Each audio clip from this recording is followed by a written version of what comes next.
माता सीता को भी भोगना पड़ा अपने कर्मों का फल। रामायण की कथा तो सभी ने सुनी या पढ़ी होगी, जिसमें श्री राम और माता सीता के जीवन से जुड़े पहलुओं को दिखाया गया है।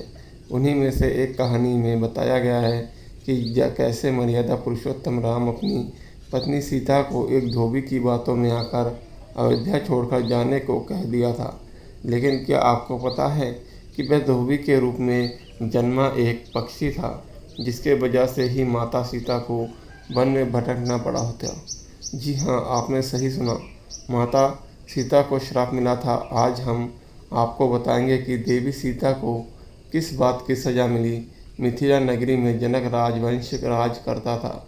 उन्हीं में से एक राजा सिर ध्वज थे। एक बार यज्ञ के लिए वह जमीन जोत रहे थे। उसी समय वहाँ से एक छोटी कन्या निकलती है। उस सुंदर कन्या को देखकर राजा को बहुत खुशी हुई। उन्होंने उस कन्या को अपनी पुत्री बना लिया। उसका नाम सीता रखा। एक दिन सीता अपनी सहेलियों के साथ बगीचे में खेल रही थी। वहाँ उन्हें एक तोते का जोड़ा दिखाई दिया जो बहुत ही खूबसूरत था। वे दोनों पक्षी एक पर्वत की चोटी पर बैठकर बातें कर रहे थे। पृथ्वी पर श्री राम नाम से विख्यात एक बड़े सुंदर राजा होंगे। उनकी महारानी का नाम सीता होगा। श्री राम सीता के साथ कई वर्षों तक राज्य करेंगे। धन्य है वे जानकी देवी और धन्य है श्री राम। तोते की ऐसी बातें सुनकर सीता ने सोचा कि यह दोनों तो मेरे ही बारे में बात कह रहे हैं। उन्हें पकड़कर मैं उनसे अपने जीवन से जुड़ी सारी बातें पूछ सकती हूँ। तो इसलिए उन्होंने अपनी सहेलियों से उन दोनों पक्षियों को पकड़कर लाने को कहा। उनकी सहेलियाँ उस पर्वत पर गई और दोनों पक्षियों को पकड़कर ले आई। माता सीता उन पक्षियों से कहती है कि तुम दोनों बहुत सुंदर हो, देखो डरो नहीं, मैं तुम्हें कोई नुकसान नहीं पहुंचाऊंगी। तुम बस मुझे यह बताओ कि तुम कौन हो और कहां से आए हो। राम और सीता कौन है, तुम्हें उनके बारे में कैसे पता। माता सीता के पूछने पर दोनों पक्षी बताते हैं कि एक बहुत विख्यात महर्षि वाल्मीकि है। हम दोनों उन्हीं के आश्रम में रहते हैं। महर्षि ने रामायण नाम का एक ग्रंथ लिखा, जिसका पाठ उन्होंने अपने शिष्य को भी कराया है।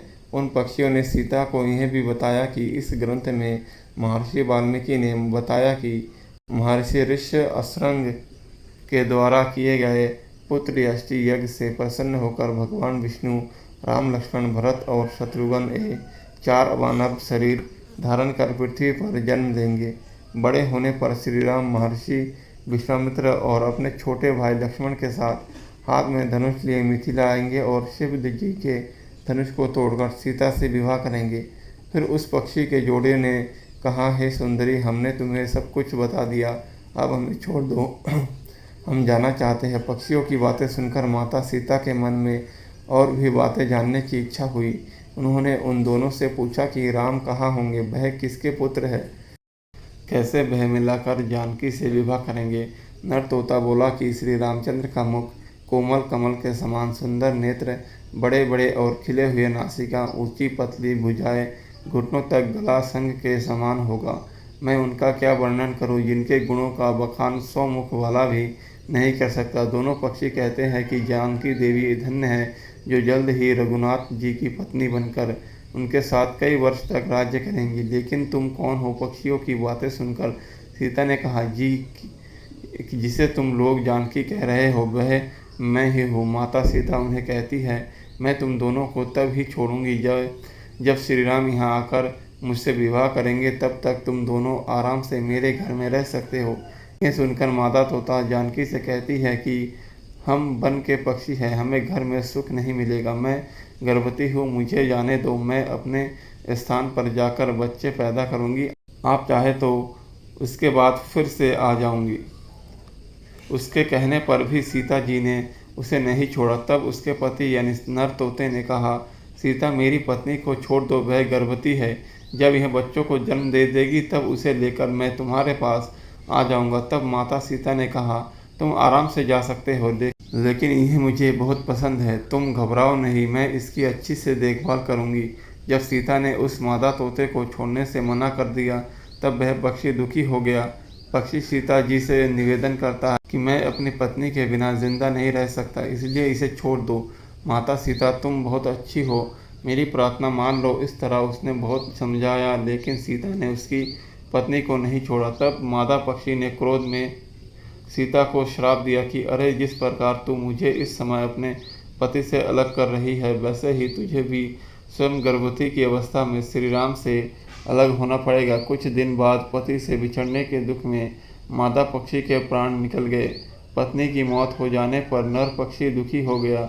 फिर वह सीता जी से बोला कि मैं मनुष्य से भरी श्री राम की नगरी अयोध्या में जन्म लूँगा, मेरे ही कारण तुम्हें पति के वियोग का दुख उठाना पड़ेगा।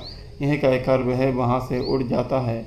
कुछ साल बाद उसका जन्म अयोध्या में धोबी के घर हुआ। उस धोबी के कारण ही सीता जी का अपमान हुआ। उन्हें अपने पति श्री राम से अलग होना पड़ा। उस तोते के श्राप ही सीता जी के पति श्री राम से बिछड़ने का कारण बना। इसलिए जब माता सीता गर्भवती थी तो उन्हें भी पति से दूर रहना पड़ा।